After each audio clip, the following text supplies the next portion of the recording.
Welcome everyone to the International Mentoring Community Mentoring Lounge about all things mentoring.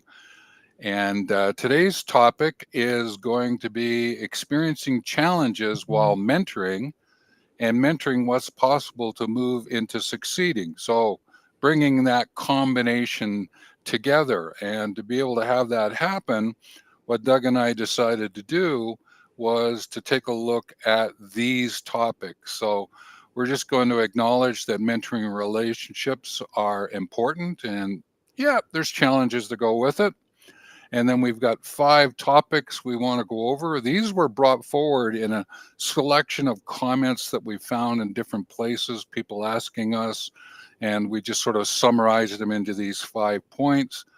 And then just at the end here, I just want to take a look at words matter, what to do first. This is something of a tip that I'm going to bring forward. I've talked to Doug about it, and he said, "Yeah, let's bring it forward and let's see what we can do." And we certainly be asking people questions about it. And we encourage you to stick around to the end because I think you'll find that words matter, what to do first will be of great value. Now, if you don't know who we are, I think it would be important, Doug, for us to um, have a conversation about what's going on. So, get my cursor over to the correct place. And so, Doug, you want to share a little bit about who you are with IMC? I certainly can. So I'm Doug Lawrence, and I'm co-founder of International Mentoring Community, or IMC. I'm also the director of practice for IMC. And you have a deep practice yourself, don't you? Yes, I do. And what company is that with? That's with Talent C. It was my own company that I started back in 2009, 2010. Great. And Stephen Hobbs, and what I do is that I am the director of certification verification for those who want to go through and get their certificate of practice in Journey Mentor. And I also do a lot of the background education material or supporting groups who want education material, creating resource guides.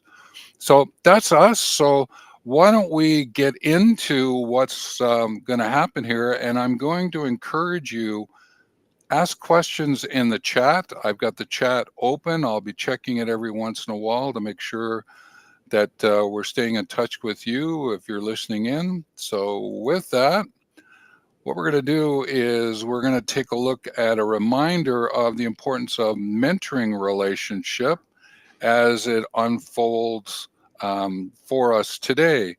And Doug, I'm having trouble with the cursor today. It sort of doesn't want to go from screen to screen, but there we go. So, with this mentoring relationship arrangement, the importance of mentoring, mentor, mentee, I just wanted to bring it forward with this little triangle here because what happens is that there is this why, how, who sort of chasing itself. And the why is around the mentorship, how around mentoring, and who is the mentee mentor. And therefore, some of the challenges when you are in a mentoring relationship come to the foreground because maybe you're not clear about your why, or you're not clear about the how, or you're not even clear about the who, including yourself. That can sort of get in the way. And if you're coming in with a bad attitude, it will affect the how of mentoring and what you get out of it on the other side. So I want to just acknowledge the importance of why we're going through these 5 challenges in context to this diagram that's here. So what we're going to do is think about the challenges as sort of in the middle of the triangle this time. All right, we use different arrangements for this, just this simple diagram. But what we're going to do is we're going to take a look at making that connection through the challenges that we have for us today.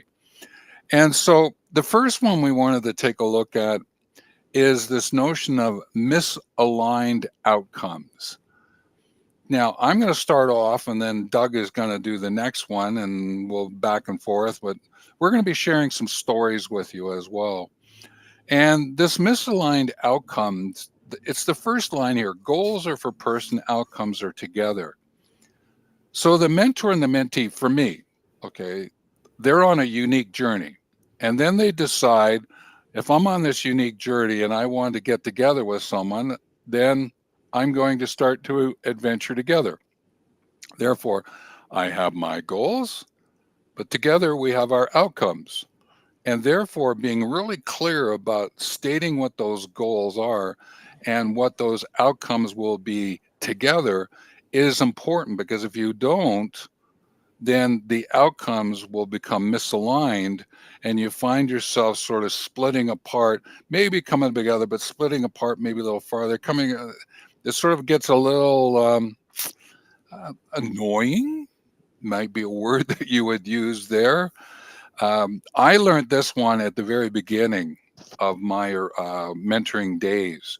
I don't have as deep a practice as Doug, but I started to pay attention and go, why am I having a bit of difficulty in my conversations? And I went, okay, hang on a minute, goals. Well, hang on, there's outcomes. And I just went back and forth, and I finally figured it out, because what is important for me, all right, is I want to know from the mentee, what do they require and request of me? But guess what? I got to say to the mentee, this is what I require and request of you. Now, for me, require is no wiggle room. This has to happen. Request, I got a little wiggle room here to have this happen. So my require might be, hey, listen, you got to be here on time. Okay, let's get going. Don't come in 5 minutes late for a Zoom meeting. All right. Now, I appreciate things happen. If that's the case, then send a note or whatever you can to let me know that you're going to be late. I understand that happens. But the request might be is, how do we start the meeting? Well, there might be a couple of ways we could do it, and I request to do it this way today, or I do it this way today. So again, if the mentee lets me know what they require and request, I can figure out what I require and request of them. And then that helps us to figure out what we bring and what we do to support each other. And that just is helpful. And when I established that at the very beginning of my mentoring arrangements, this lessened this challenge of misaligned outcomes.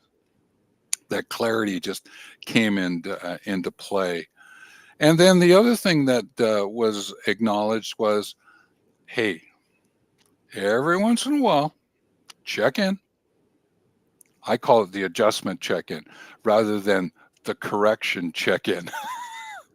I would rather have some adjustments taking place around the outcomes than to be saying, oh, we got to do some shifting here. If we get to that point, we're correcting or pivoting or whatever it might be, I would rather be in the adjustment mode. It seems to take the edge off of things.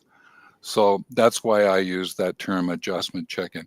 So these are some of my thoughts around misaligned outcomes and a bit of story that goes with it. Doug, is there anything in particular here that you want to chat about? The only thing that sort of jumps out for me, and it's just because of what some of the work I've been doing and some of the experiences I've been having, has been around the aspect of, as I call them, no shows, which are, people that are scheduled to meet with you for a mentoring session, and for whatever the reason don't show up. And so you're left sitting there with a bare spot on your calendar that could very well have been of value to somebody else. Yeah. And if not, it brings that little to the surface, right? And have to have that conversation to go with it. Okay. Well, that's Well, great. And yeah, keep going. and the main thing I think certainly for me is to make sure that I don't I don't allow my bias to take over, and what I try to do is to give the benefit of the doubt. So there may have been something, there could have been a death in the family. There could be a number of different legitimate reasons. And so you need to be able to have, that conversation to be able to say the next time something like this, where you're going to be late or not showing up at all, we just need to communicate. For sure, for sure. Well, let's take a look at the next one, which is around the sense of conversation. You want to pick up on this one, whatever way you want to go at this, Doug? Yeah, I certainly can. So, when you take a look at setting the expectations for your mentoring relationship, one of the things that needs to be addressed from a conversation perspective is the protocol for how those conversations are going to take place, who kind of drives the bus, for lack of a better choice of words, and what are some of the outcomes that you hope to take away from those conversations. And there's a whole, I'll use the word bailiwick of different things that fall into place when we talk about conversation. Are you listening and hearing as to what the other person is saying? Are you listening for trigger words? Because every conversation has trigger words, and that's going to guide where you're going to go next and all those things. If you get a sense or a feeling that the individual is not wanting to pursue that particular part of the conversation, do you feel comfortable enough parking it and coming back to it at a later time frame? So there's all those different aspects of effective communication, as I call it, that play into all of this. And, like the slide indicates, express wholeheartedly. You need to show that you have some skin in the game and that you're willing to, do what it takes to make this a successful relationship. For sure. I like that word, wholeheartedly. Yeah. Yeah, the wholeheartedly, you're there, you're present, right? You're having a conversation. Actually, if you want to have some fun with it, if in conversation you take the V and the S in conversation, flip them around, you get conservation. So conversation for me is really about the conservation of the relationships, the structure. That's what it's doing.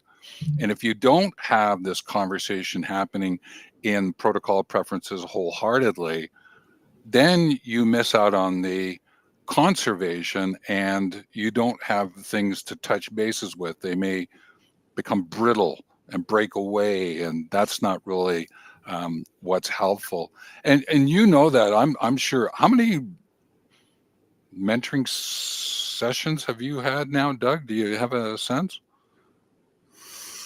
The last time I counted, it was right around 3,500. Yeah.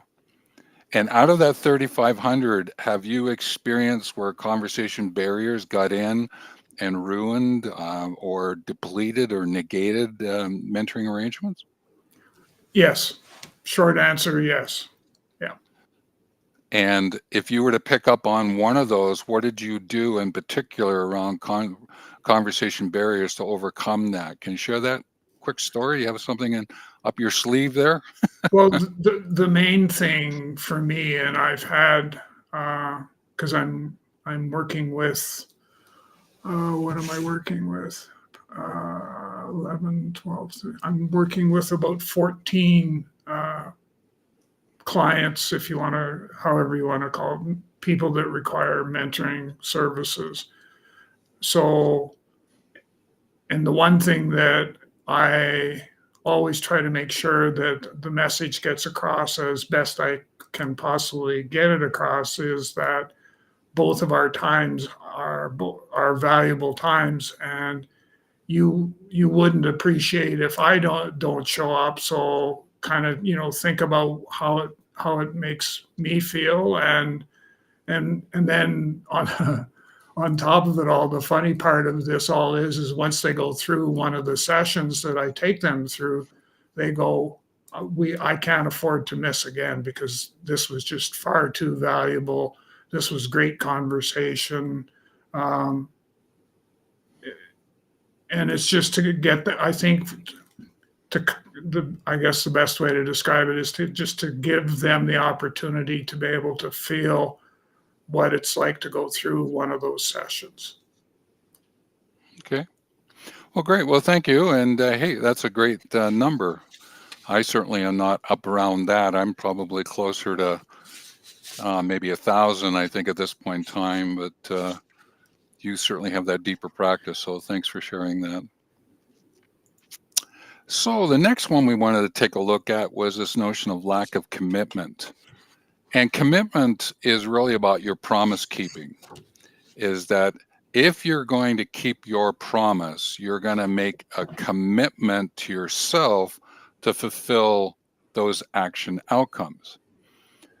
And I counter this with people have this sense of expectations, which are like estimates, or estimates are like expectations. And there's a lot of wiggle room that goes around in that, whereas the commitment has a little bit more solidness that goes with that. But you also have to be ready to make a recommitment if you know you can't fulfill that commitment that you've agreed upon. And that's why the first two statements are here around clarify from consistency and contribute from confidence. To hit that commitment, then you have to make sure that you're clarifying. This goes back to that conversation pieces and the wholeheartedness is clarify from consistency. If you have to ask, gosh, I've had some sessions where, why didn't you ask me about that? I get a feeling about 10 minutes ago, something didn't quite land for you. Why didn't you ask something about it? And it took the 10 minutes and then I did that. And then through that feed forward, I got them to ask the question sooner than later as we moved forward. So we became more consistent in our conversations. And that was that wholeheartedness that happened for us. And I went, oh, thank you. Right? Because often I can feel things, right? Doug, do you feel things? Yeah, we feel things, and you sort of, okay, I could jump on that now, or maybe do I wait and find that time? But I'm not going to wait until the next time we meet. I'm going to get it a little bit later here, which is what feed forward is about. But this contribute from confidence around the self-assuredness is that in my presence, I can contribute. And if you're going to make that commitment, you have to have the confidence around that commitment to make that contribution, or else don't make the commitment. You have to then say, hey, listen, I can't make a full commitment. So maybe this is an estimate or an expectation at the moment. And then what we can do is have a conversation about that. That really helps. But just blurting out, I can make a commitment, don't fulfill your commitment. Oh, the bells start ringing for me. But with commitment, benefits are served. So if you're coming in thinking, okay, we're going to have conversation about A, conversation about W, conversation about A and W.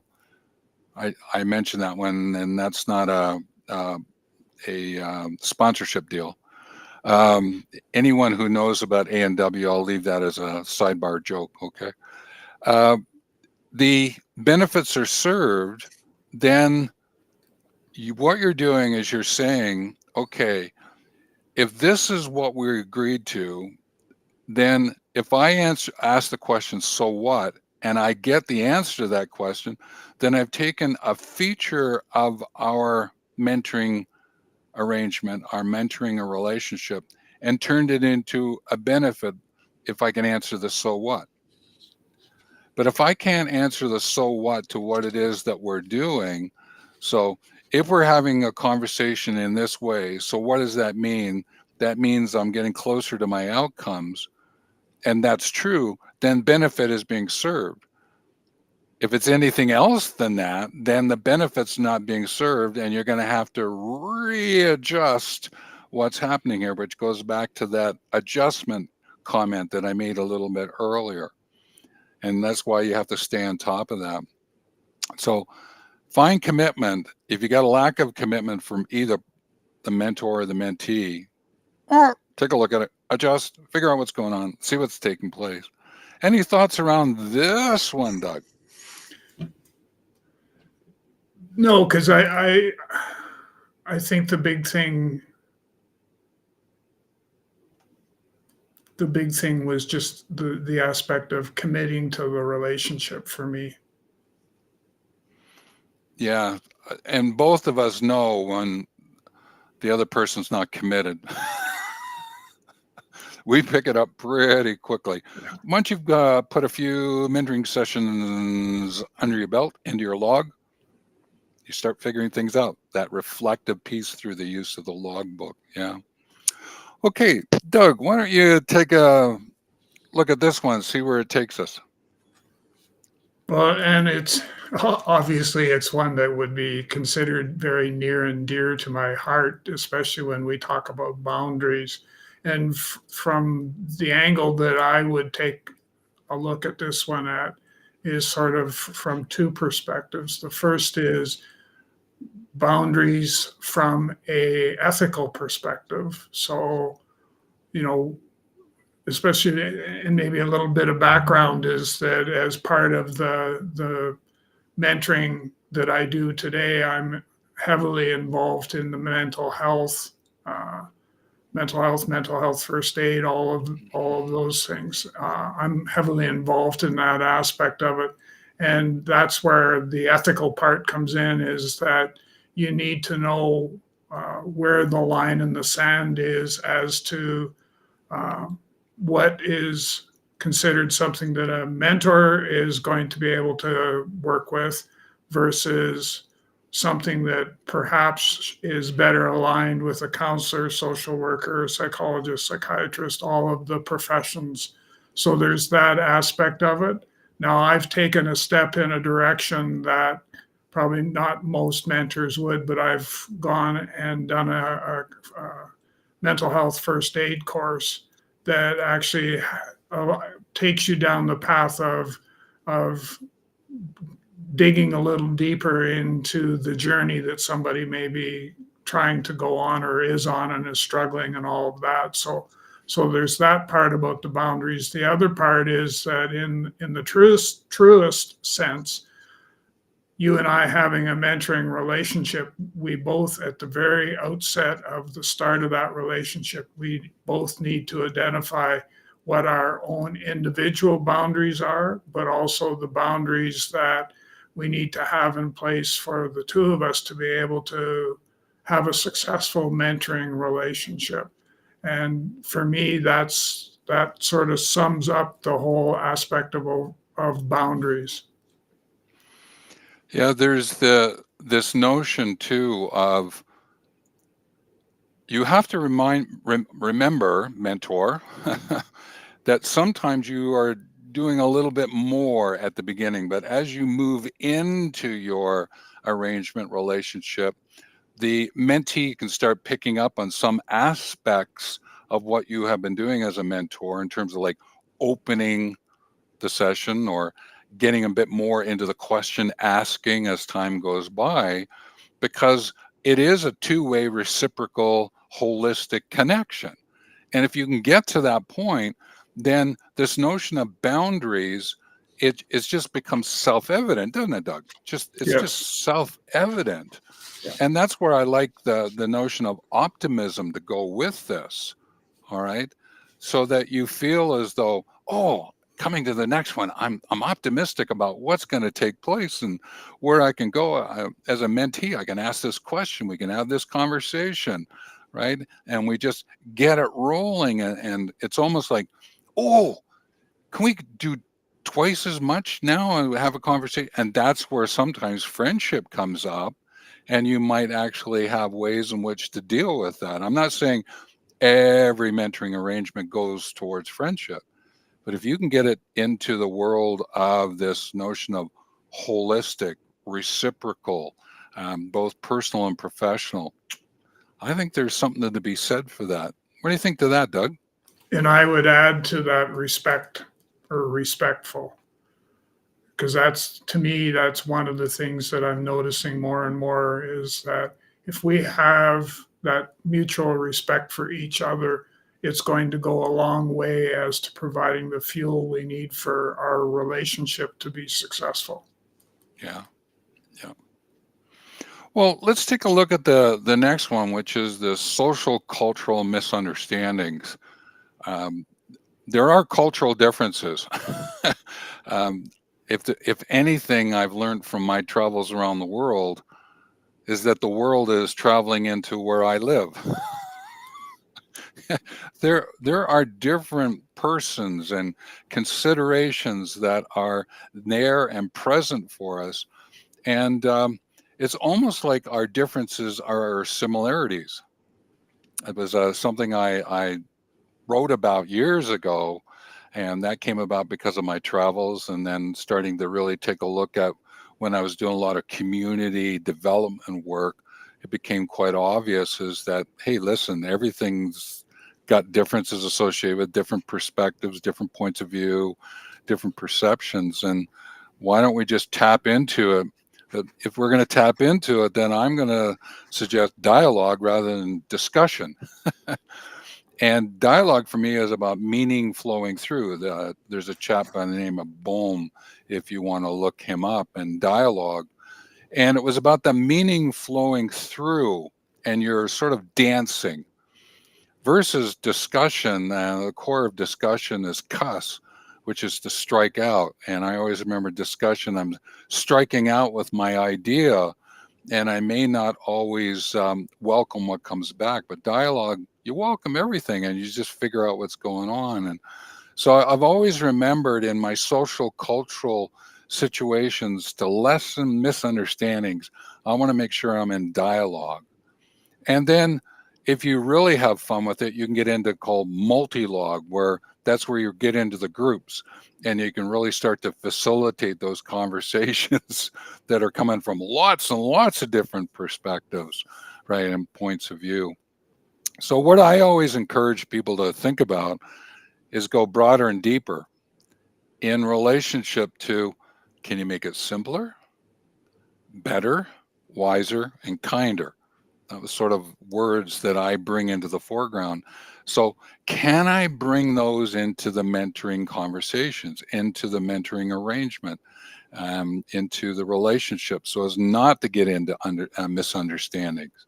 That became really important for me. And so I dug in and I really said, hey, listen, broader and deeper. How can I get broader and deeper to get those other characteristics? And that meant bringing the other four into the foreground and working with them in such a way as to celebrate those, appreciate all of them and what we're talking about here, because this notion of social cultural interactions, it's happening every day. There's online opened up even more because you have the ability to chat with people from everywhere. Right. And these are the things to be thinking about. So, Doug, any thoughts on this one? No, no, I'm okay with what we've covered. Okay. Well, I think that what this brings is these were ones that we wanted to bring forward because people asked in multiple different ways things about this. And we just sort of, oh, we'll just summarize it underneath this banner, give it this title, right? Experiencing challenges. But in terms of mentoring to move forward to succeed, we've been giving you some action outcomes, some ideas here as well. But there is something here that I think is worth mentioning just a little bit more, okay, as we sort of line up what it is we're going to sort of summarize in sort of conclusion, and that's words matter.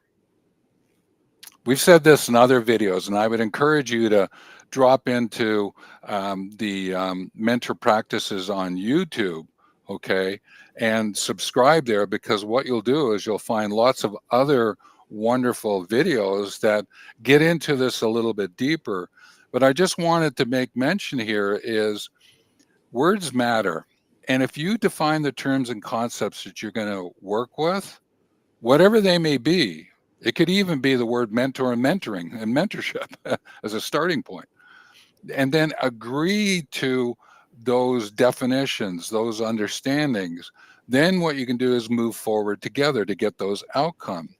But if you haven't taken that and you're sitting there, whether mentor or mentee, and you're going, what's going on? What's going on? Then it's going to catch up to you. So I always share, and then always define, agree, and move, and repeat that, because if you do that, then you have a way in which to sit on something that's very simple, all right, to move forward with. And when you're doing that, then wow, you can really have some beautiful conversations that can start to take place. And I think that what happens is that you're able to move forward in such a way as that you can negotiate, you can address what's going on, you can connect, you can weave. These are other words that I would bring in. Negotiate points of view, all right, and go, I'm not quite sure I'm there with you just yet. Can we have a bit more of a conversation? And that might mean perception, perspective challenges. That's great. Negotiate, have fun with that. But also to address, sometimes you need to give that feed forward in that moment. I remember a couple of meetings I went to, and I was dealing with some issues on a big scale, multi-million-dollar scale. And people would make mention of something. And there's a couple of times I had to address it right in the moment that what they were saying was incorrect or misleading. That takes confidence to do. But if I didn't do it, then the persons or persons that I was interacting with may have taken that in and just maybe ignored it, or they're leaving it there and it's gnawing at them a little bit. So sometimes I actually had to address it. So in a mentoring arrangement relationship, you got to address it, but you got to connect. To move forward, you got to find that way to connect in such a way as that you can go, okay, so we can have conversations so that we can complete certain things. Dear mentee, if you're in here, you want to complete something, you probably want to have the conversation. Therefore, it's good to connect. Dear mentor, connect so you can figure out the conversations so you can help the mentee to complete it. Makes sense. And the weave part of it here, this is a word that's getting more into my vocabulary, okay? And I'm sharing it because, like for Doug and I, we weave our thinking together, try to figure out ways in which to make these presentations. As an example, I'm weaving with my mentee, and you could use a word like tapestry or braid or whatever it might be to be able to say, how do we find ways in which to weave this together? And if you're able to do that, then you have the ability to move forward in a much better, wiser, kinder. I'll bring those words back out again. Any thoughts on this one, Doug, that you want to share at this point in time? No, that's good from my perspective. Okay.